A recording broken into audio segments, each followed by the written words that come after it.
Brother Theodore Boulder. Brother Theodore Boulder. This book right here.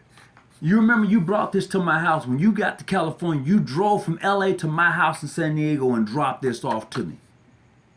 You did that. And bruh, let me tell you, man, it's a beautiful book. This book right here is called The African Origin of Freemasonry. Okay, this book takes a critical analysis and summary of Manly P. Hall and Freemasonry and the ancient Egyptians. Okay, this book is by Clifford Alfred Lodge, and this is a study guide. It's about 60, 70 pages. Brother Theodore Boulder, you know, you really did your thing. I want to say thank you for your work. I really do, man. You put your foot in it. Not only that, I like your lodge picture. This is a nice lodge picture you got in here, man. You know, what can you say? I mean, when you look at it for what it is, what can you say? You know, and that's what I see. Yes, and I'm going to tell you what. I like the back cover on it. I do. I like how you broke the back cover down on it. And it really breaks a lot of important things down. Like the section here where he says self-examination, explanatory. This section right here, man, I like that. The book is full with a lot of good information. It brings forth a complete circle as far as the ancient origin of Freemasonry dealing with Africa. I mean, a lot of people say, well, Freemasons don't come from Africa. Well, I tell you what, after get through reading this, it gave me a whole nother perspective. I was already in on it. I was already in on it, but after reading it, it gave me a whole nother perspective. And this brother right here, he is from International Free and Accepted Masons. You know, I want to say thank you. I really do, Brother Theodore Boulder. I want to say thank you for really just giving me an opportunity to read this and really break it down, you know. And I like what you did. You said this book is by Theodore Boulder and Clifford Alfred Lodge. It's a study guide. I like the way you put it together. You know, the only thing that I can say that I didn't like, I'm going to tell you, you didn't number your pages. You didn't number your page. You didn't do that. But you know what? I like this. I like it. I really, really like it. It really flows. You know, I like the fact that it flows. And that's what's important when you have a good book or a study guide. Does it flow? Does it take you where it needs to go? Is it like water? You know, and this is like water. You know, I can say that. It's like water, bro. You know, and I appreciate what you've done with it. You know, you even talk about the Jesuits. You even talk about the Jesuits and how they had an influence or how Masonry influenced them. Man, look, you got to get it. You bring in the Romans, you bring in the Greeks, you bring in the Egyptians. You know, you bring them all in. You talk about the mysteries of the Egyptians and how they was able to do the things they did. The book, bruh, I'm just saying, when you have stuff like this is good. This is good writing. You were talking about Egyptian magic. How does that even come into play with Freemasonry? That was a good read, you know.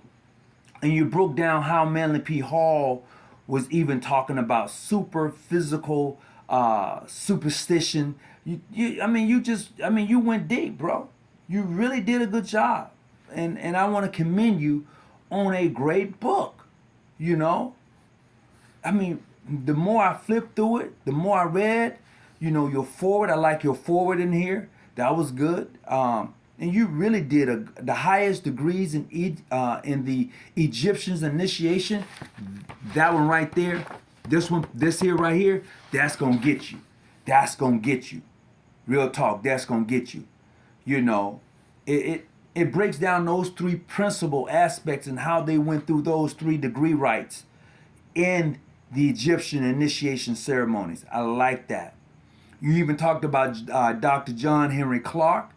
You know, how he influenced you in your studies and how he was able to break it down, the source of materials, giving a description and association of well qualified and vouched for king approval in the initiation, the whole thing, man. You know, and the degree work, you know, the 6th grade, the 7th grade of the prophecies. I mean, the 5th grade, you know, you really break these things down. You know, you go all the way through you go all the way through the first, second, third, fourth, sixth, and you know, the whole thing. You even talk about the Hierophant. You know, in the primitive rites, that's where we talk about the Hierophant. We talk about that in the primitive rites, and this clearly is a door or a way into primitive rites, you know, and how that's broken down. Man, this is a good study guide. A good study guide if you want to see the correlation between Africa and Freemasonry and how Africa has a strong influence regarding Freemasonry. This study guide is one you got to have in your library. You got to have this in your library. You got to go get it. That's all I'm saying. For me, yeah, this has really helped me out a lot. You know, Freemasonry. You got one right here where you talk about Freemasonry of the ancient Egyptians, and you talk about this. You can find this in Manly P. Hall book on page 69. How he even breaks it down. And Manly P. Hall being one of many great writers of Freemasonry and its philosophies and how Africa had an influence on it, really can bring it to life. And like it says, although here the child of Egyptian established a secret society which would serve as the foundation for Freemasonry. Whereas the aspect of Freemasonry, its origin can be seen throughout the continent of Africa.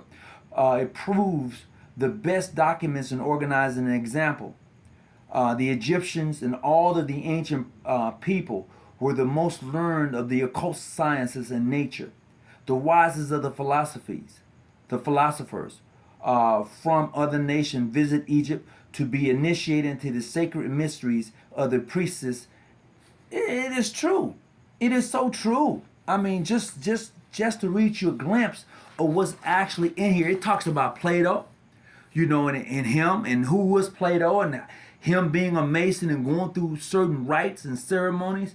I would just say that sometimes you got to pick up different materials to bring you a better understanding of the very thing you say that you enjoy, you know, and it's what it is. And get this. Look me up. Give me a call. Leave a comment, and I would definitely point you in the right way where you can get this. Hold on, let me look in here real quick. As a matter of fact, I'm trying to see where if he has anything in here where I can actually send you to, where you can actually get it.